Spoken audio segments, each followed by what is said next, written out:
Hey, it's Brock here from Rock Hill Farms, and today we're going to mill up some cedar. I had kind of a hectic day running a lot of errands and didn't get a chance to do any real work out here.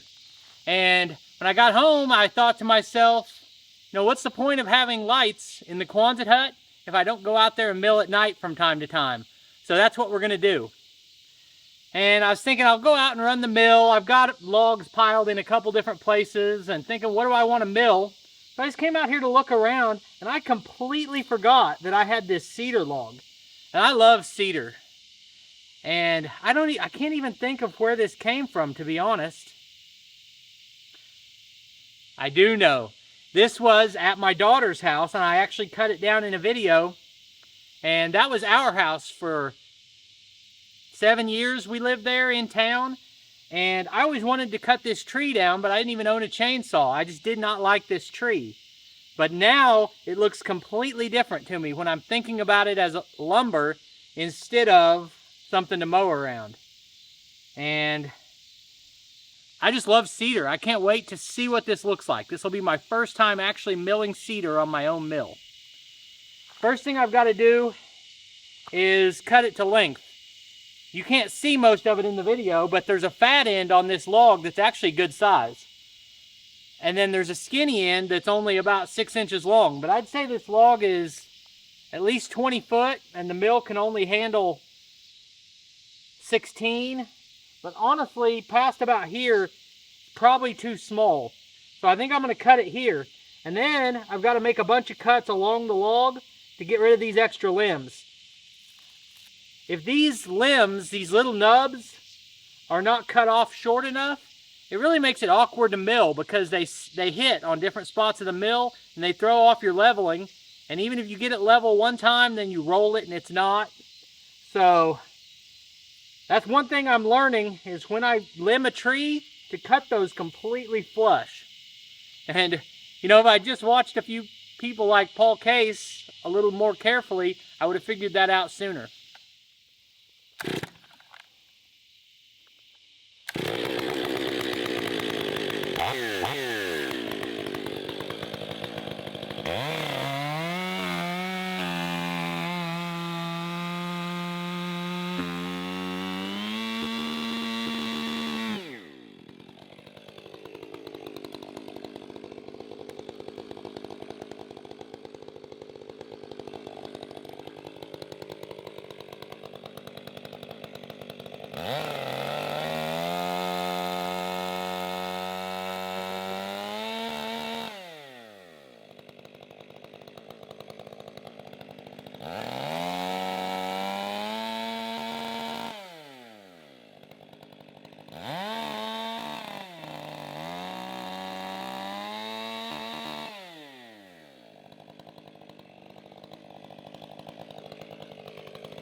I'm actually going to clean the end of this up, take this hinge off, and get a look at what the end of it looks like.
You know, when something like that happens, the first thought is, I feel so stupid that I don't want to show anyone. Like, I know thousands of people are going to see this video, and I could pretend that never happened. Then I think, what good does that really do? For the people you watch on YouTube to pretend to be perfect, never make any mistakes, know everything, have all the perfect equipment, like, that's not realistic. Sometimes people do stupid things, and that was a stupid thing. But nobody got hurt, so it'll be all right.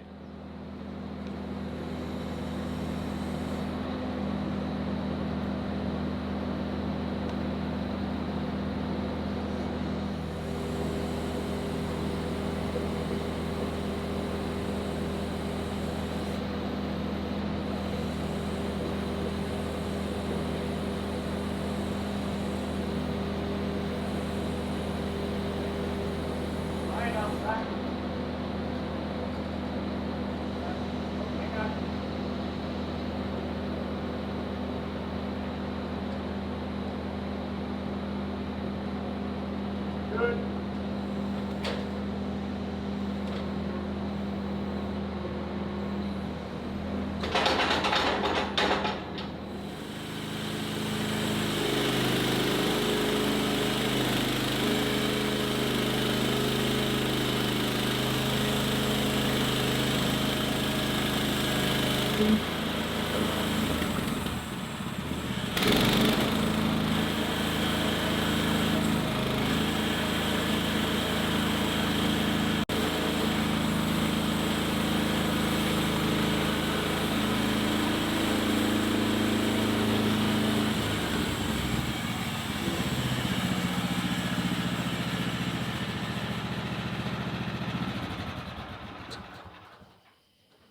So of course I'm just doing one small log today, so it makes sense that I have more problems than I normally do. And the problem right now is that this knot on this side sticks out too far.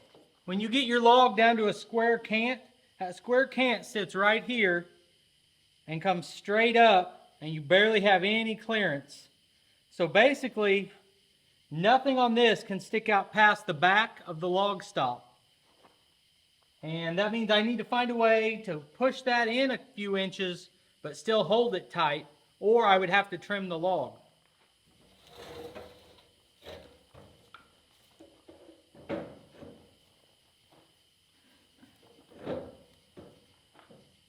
Because I'm doing live edge, I wanted to leave as much of that irregularity as I could, but if you look at it, this isn't going to work. That bows out so much that if I space it out with this board, it's only going to be contacting one point. I really need to just trim that off.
Well, I tell you, this stood there in the corner of my yard for years, and it was just such an ugly tree. Never really got a lot of leaves on it. Or they're not leaves, needles. It never really greened up very much, and it was always looking half dead. But I've only found one little bitty pocket that didn't even go through a 1-inch board. That's the only hole I've found in this thing. I need to empty my sawdust bucket, and then I think I'll take those log stops out now. It should be able to sit in without them.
So when you look at this, you either get it or you don't.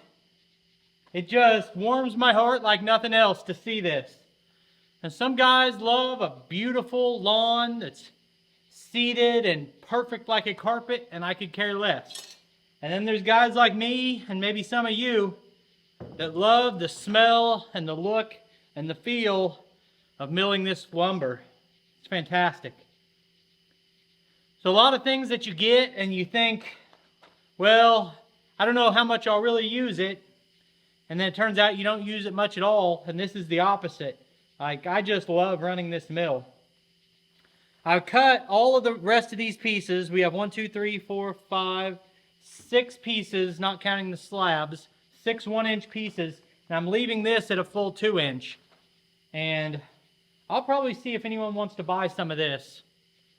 But anyway, it was a good night out here. I appreciate you taking time to watch the video. Put links on the screen to a couple more of our videos, and I'll see you next time.